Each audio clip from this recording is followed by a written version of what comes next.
نحمدہ ونصلی علی رسولہ الکریم۔ سامعین و ناظرین، آج پھر غیر مقلدین کی طرف سے چند نئی چیزیں آپ کی خدمت میں لے کر حاضر ہوا ہوں۔ آپ کی خدمت میں پھر دوبارہ وہی گزارش ہے کہ ایسی ویڈیوز کو آپ شیئر ضرور کیا کریں تاکہ بہت سارے لوگوں کا اس میں فائدہ ہو جائے گا۔ ناظرین کرام، آپ نے یقیناً اس معراج ربانی کی ویڈیوز دیکھی ہوں گی جو بہشتی زیور پر بہت زیادہ اعتراضات کرتے ہیں، فقہ کے مسائل پر اعتراض کرتے ہیں۔ اب ان میں ایک چیز کا مطالبہ کرتے ہیں یہ قرآن و حدیث میں کہاں لکھا ہوا ہے، اور پھر بہشتی زیور کو اٹھا کر جلانے کی بات کرتے ہیں۔ یہ کتاب تو چوراہے پر رکھ کر جلانے کے قابل ہے نہیں، اس طرح کی وہ باتیں کرتے ہیں۔ اب وہ ایک بڑی ویڈیو ہے ان کی، پرانی، کوئی 2005 تقریباً 2005 کی ہے۔ اس میں ان کے ساتھ یہ محمد عاقل نور ٹی وی جدہ والے اس وقت موجود ہیں۔ تو نور ٹی وی جدہ والے یہ محمد عاقل ان کے ساتھ ہیں، کبھی بیٹھے ہوئے ہیں، کبھی چل پھر رہے ہیں، بہرحال وہ ان کے ساتھ ہیں، یعنی وہ ان کے تربیت یافتہ، وہ ایک چینل چلا رہے ہیں نور ٹی وی جدہ کے نام پر۔ اس پر بڑی بڑی عجیب چیزیں، ان کے مسائل آ رہے ہیں، عجیب عجیب باتیں سامنے آ رہی ہیں۔ اس سے پہلے بھی ویڈیوز ہم آپ کی خدمت میں پیش کر چکے ہیں جس میں وہ منی کو بھی پاک کر رہے ہیں، شرمگاہ کے رطوبت کو پاک کر رہے ہیں، اور بیوی کی شرمگاہ کو چومنا چاٹنا سب چیزوں کی اجازت دے رہے ہیں یہ محمد عاقل صاحب۔ اب یہی لوگ وہاں بہشتی زیور پر اعتراض جب کرتے ہیں تو کہتے ہیں کہ قرآن و حدیث میں کہاں لکھا ہے، لیکن یہاں ان کو یاد ہی نہیں آتا کہاں لکھا ہے۔ اب وہاں کہتے ہیں بہشتی زیور میں گندے مسائل ہیں، اس کو جلانا چاہیے۔ اب ان کا کیا کیا جائے جو ایسے مسائل بتاتے ہیں؟ آج بھی اس قسم کے مسائل ہیں جو آپ کی خدمت میں ہم لے کر حاضر ہوئے ہیں۔ ناظرین کرام، محمد عاقل نور ٹی وی جدہ والے سے کوئی بندہ سوال پوچھتا ہے کہ بھائی میرا کام اس طرح کا ہے کہ کوئی بواسیر کا مریض آ جاتا ہے تو پھر اس کی شرمگاہ کے اندر انگلی ڈالنا یا ایسے مسائل۔ اچھا، ایک اور بات یاد رکھیں، ایسے مسائل اگر ہماری کتاب میں دیکھیں نا، ایسے مسائل کا حل تو کوئی ہوتا ہے نا، کوئی جواب تو ہوتا ہے۔ ہمارے علماء نے اگر کہیں جواب دیا ہوتا ہے تو وہاں اعتراض، یہ گھر کے اندر پڑھنے کے قابل نہیں ہے، یعنی اس طرح کا دھوکہ۔ اب عام سادہ لوگ جو ہوتے ہیں نا وہ بیچارے پریشان ہوتے ہیں، واقعی بھائی یہ تو بڑی عجیب بات ہے، اور یہ خود پوری دنیا کو سنا رہے ہیں یوٹیوب کے ذریعے۔ عجیب مسائل جو یوں سمجھو جن کا کوئی سمجھ میں بات نہیں آ رہی، ایسے مسائل بتا رہے ہیں۔ وہ بندہ پوچھ رہا ہے کہ بھائی ایسا مریض آ جائے جسے چیک کرنے کے لیے ان کے دوبر کے اندر پاخانے والی شرمگاہ میں انگلی ڈالتا ہوں تو میرا وضو ٹوٹتا ہے یا نہیں اگر میں وضو کے ساتھ ہوں؟ وہ مسئلہ اس طرح کا پوچھ رہا ہے۔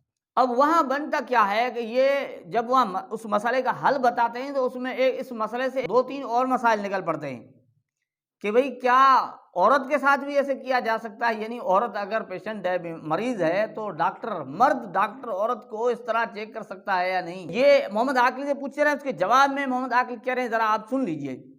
ایسی صورت اگر ہے کہ آپ کی شہوت پر کوئی اثر نہیں پڑتا اور آپ متاثر نہیں ہوتے، پروفیشنل ڈاکٹرز جو ہے نا وہ الحمدللہ ان پر کوئی اثر نہیں پڑتا، وہ عورت کو بھی اگر چھوتے ہیں تو ان کا معنی وہ ایسے متاثر نہیں ہوتے بلکہ وہ ایسے ہی چھو رہے ہوتے ہیں جیسے کہ مرد کو چھو رہے ہوتے ہیں۔ جسم تو جسم ہے، چاہے وہ عورت کا ہو یا مرد کا ہو، تو ان کی شہوت پر کوئی اثر نہیں پڑتا۔ اچھا ناظرین کرام، محمد عاقل بتا رہے ہیں جو پروفیشنل ڈاکٹر ہوتے ہیں انہیں، یعنی ان کے اندر شہوت کا اثر نہیں ہوتا، وہ عورت کو جب چھوتے ہیں تو متاثر نہیں ہوتے، وہ ایسے چھو رہے ہیں جیسے مرد کو چھو رہے ہیں۔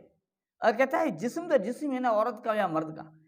مجھے بتائیں، اگر عورت اور مرد کا جسم ایک ہے، یار ان کو عورت اور مرد کے جسم کا فرق تک نظر نہیں آتا اور یہ مجتہد بنے بیٹھے۔ دیکھیں نا کیسی کیسی باتیں، مرد اور عورت کا جسم کہتا ہے اس میں کوئی فرق نہیں، بھائی پھر پردے کا کیوں حکم دیا گیا عورت کو جب مرد اور عورت کا جسم ایک ہے؟ دیکھیں کتنی بیوقوفانہ بات ہے، ایک بندہ مرد کو ہاتھ میں پکڑتا ہے، دوسرا عورت کو پکڑتا ہے، جسم ایک ہے، یار عجیب سسٹم ہے۔ تو یہ کہہ رہا ہے کہ ہاں اگر اس پر شہوت نہیں آتی تو پھر وہ چھو رہا ہے، جسم تو جسم میں کوئی مسئلہ نہیں۔ آگے کیا کہہ رہے ہیں؟ علاج و معالجے کے لیے چھونے میں کوئی حرج نہیں، آپ کسی بھی چیز کو چھو سکتے ہیں جس کی ضرورت محسوس ہوتی ہو۔ آپ کسی بھی چیز کو چھو سکتے ہیں، یہ محمد عاقل صاحب کہہ رہے ہیں، جس کی ضرورت محسوس ہوتی ہو اس کو چھو سکتے ہیں، آپ بالکل چھو سکتے ہیں۔ اچھا، اس کے درمیان ایک اور مسئلہ نکل پڑا، وہ بھی عجیب بتا دیا، ذرا آپ پہلے سن لیجئے پھر اس پر بات کرتے ہیں۔ شہوت سے اس کے قریب بھی چلے گئے ہیں، مباشرت بھی کر لیے، لیکن فإن وضوءه لا ينتقض منه مذي أو مني، یہاں اس وقت تک منی اور مزی جب تک نہیں نکل جاتی تب تک کہ وضو نہیں ٹوٹتا۔ اچھا، تو یہ کہہ رہے ہیں کہ شہوت کی وجہ سے قریب بھی چلے گئے، مباشرت بھی کر لی تو بھی وضو نہیں ٹوٹا جب تک منی خارج نہ ہو۔ مباشرت کر لی، انزال نہ ہو، منی نہیں خارج ہوئی تو کہتا ہے وضو نہیں ٹوٹا۔ یہ غیر مقلدین کا مسئلہ۔ پیچھے اجازت دے رہے ہیں کہ وہ ڈاکٹر جو مرد ہے، غیر محرم ہے، اجنبی عورت کو چھو بھی سکتا ہے، چیک اپ کر سکتا ہے، کیونکہ اس پر جو ہے نا شہوت کا اثر نہیں ہے، اس وجہ سے چھو سکتا ہے، اجازت دے گی۔ صرف اتنا ہی نہیں چھو سکتا ہے، اس سے بڑھ کر بتایا، ذرا وہ سن لیجئے۔ عورتیں جو مردوں سے چیک اپ کراتی ہیں اور وہ ان کی شرمگاہوں کو دیکھتے ہیں، تو یہ ڈاکٹر شیخ یہ فرما رہے ہیں کہ ڈاکٹروں کے لیے جائز ہے۔